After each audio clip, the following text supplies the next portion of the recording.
Here you are again. Your ship has crash-landed, this time on Aether, a world halved into darkened light by a mysterious impact.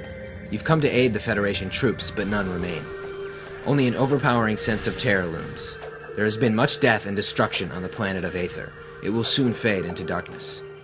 Do you turn back and head to your ship? No. You're Samus Aran, the fearless bounty hunter. The light of this world will be protected, and the gloom that threatens it, extinguished. This is essentially the story behind Metroid Prime 2 Echoes. It's presented in a darker manner than previous Metroids, and it's really fitting for the franchise. Samus Aran is always alone on her quest. It's pretty much just you and a huge world to explore. The benefit of the Prime franchise is that the story is revealed to you through the many scan points along the way, and for the most part, they're quite well written. So you really put the story together yourself, and as you head towards the end, you can reward yourself by getting the sensation that you've really uncovered the evil on your own. Echoes is still very much about this sense of isolation. I think Retro Studios has done a fantastic job, yet again, setting up this feeling of solitary confinement, especially with the through-the-visor perspective. This opens the door wide for what Echoes is, an exploration game, an adventure at heart. The great debate on it being categorized as a first-person shooter will likely rage on, but make no mistake, Prime 2 Echoes is much like the first. This means that while you certainly spend time fighting enemies off, if you want, the real meat of the experience is in the search and the puzzles that come along the way, much like Zelda isn't strictly an action game, for example. Let's break down then what really makes up gameplay, and in my opinion, what makes it shine. Prime 2 is certainly one of GameCube's top titles, and I think it's a hardcore gamer's game. More than that, it's for Metroid fans. There are specific things that really make it unlike anything else. I think the atmosphere that Retro has created is nearly unsurpassed in video games. The art direction is just jaw-dropping. Everything is alive. Every room has a lot of layers to it. And when you spend a lot of time looking around, you can't help but appreciate it. Smoke and sparks fill the Aegon wastes. There's a distinct sense of industry and metal here. Torvus is a rainy, wet place with deep underwater realms that lurk. The temple grounds are basically a desert under the hot sun. Eventually, you end up at the Sanctuary Fortress, which is my favorite area because the art is so stylish. Everything is basically electronic and energized. Check out these intricate little electronic insects that litter the walls in the Sanctuary. Simply awesome style. Then there's the Dark World, which represents half of the experience. Down here, the air is caustic, so Samus has to jump from one protected dome of light to the next. This forces you to strategize during fights and during exploration. Every part of the Dark World has similar geometry to the Light World, but with its own unique puzzles, enemies, and fixtures, it doesn't feel cheap or redundant. It does, however, feel claustrophobic. While the sensation is interesting at first, you will dread the Dark World at times. It really takes getting to a place like the Sanctuary Fortress before you really start to appreciate the duality of the worlds. Prime 2 has you solving puzzles in both the Light and Dark World. You'll have to use portals to constantly switch between key areas, and this is really the most daunting part of Prime 2. The exploration is really intense. You have to know how to use the 3D map, which is really effective. But I think it could have used an upgrade, perhaps a way to switch on and off certain color doors, or highlight rooms that have unopened doors. Speaking of upgrades, that's why you explore this really huge world that's been created. Samus, of course, loses most of her power-ups around the time that she lands. Finding them after exploring for hours is where the payoff is. However, this is where Prime 2 can feel the same. You're searching for many of the same power-ups, Morph Ball, Boost Ball, Missiles, Power Bomb, etc. However, fortunately, new additions have not been completely glanced over.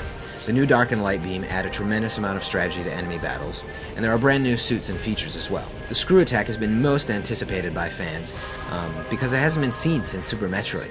How does it end up working? Well, once you finally got about 15 hours into the gameplay, it's great. It speeds up travel, and Retro even opted for some isometric viewpoints to allow for vertical wall jumping. Thank goodness.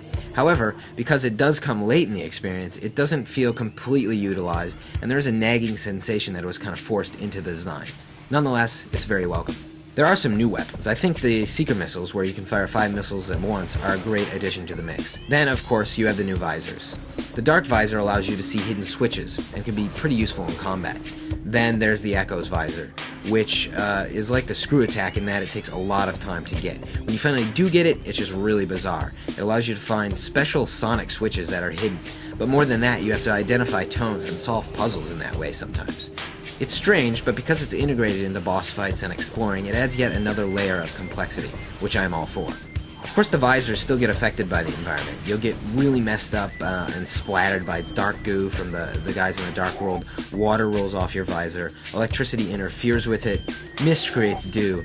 And even bright light will temporarily blind you at certain points. It just really adds to the immersion level. The Morph Ball and Spider Ball aspects of the game are probably still my favorite though, since they fit in the series so well. Retro Studios have taken a lot of time to make ball play a core element. You will find Spider Ball tracks everywhere, on the walls, hidden in glass cylinders, on spinning wheels. There's even entire boss battles that are based on them. It's just insane. There's a considerable investment to get the Spider Ball though, maybe 10 hours for the average player. But like so many other parts of the game, the payoff is very big. At that point, about halfway into the game maybe, you start to shake your head in awe at things. You start wondering how things are so well plotted out. There are so many trails that lead you on your way. There are these subtle little cues through the art style, and you never have to endure instructional cutscenes or anything like that. It's just you, solitary confinement. Figure it out, and you will, with patience. That's one big reason why I'd say this is one of my favorite games of all time. It's just such a cerebral experience. You have to figure out a lot of stuff. And there are so many subtle touches. Enemies are not designed to just be merely shot at. You really have to figure them out. Plus, they're just really cool looking.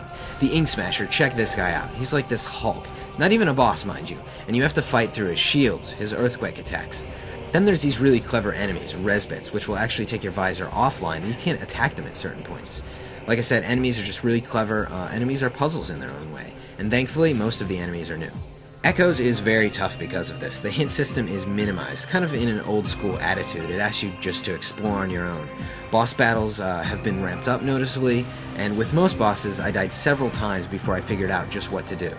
This guy, Quadraxis, you've probably heard about him. Truly talented boss making here. I won't spoil anything for you, but this guy does some cool stuff. And he's basically as complex as the final boss was in the original Prime. I think that says a lot. But he's not the last boss in Prime 2, and again, that's just a sign that Echoes is for very serious gamers. Overall, the single-player experience is simply masterful if you give it time. Rated 9.5, it's easily one of the best games of this generation. For all of its subtleties, its top-notch presentation, its pacing, and so on, I give it my highest recommendation.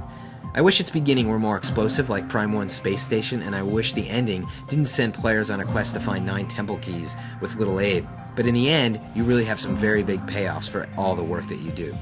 Then there's multiplayer. As a finicky fan of Metroid, I'm sad to see Nintendo and Retro caved and wasted their time on it.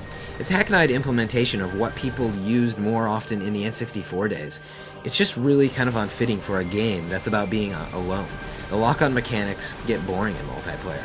2-player runs pretty well, but 4-player drops below 30 frames per second constantly. Overall, it's not bad, but it's just unneeded. I would have much preferred they spent their time on a bonus mode where, you do Morph Ball puzzles that are set up for you, or single room puzzles that can be unlocked, something like that. And that's about all we have time for with the video review. I think if you're looking for a challenge in terms of puzzle solving and world exploration, and not strictly an action-based shooter, then you'll love Metroid Prime 2 Echoes. It's not like Majora's Mask was to Zelda. I mean, you should probably expect something a lot closer to what Prime was, so it's pretty similar. But there's just a lot more intricacy here and a lot more detail. I can think of few games that display so much forethought and solid execution.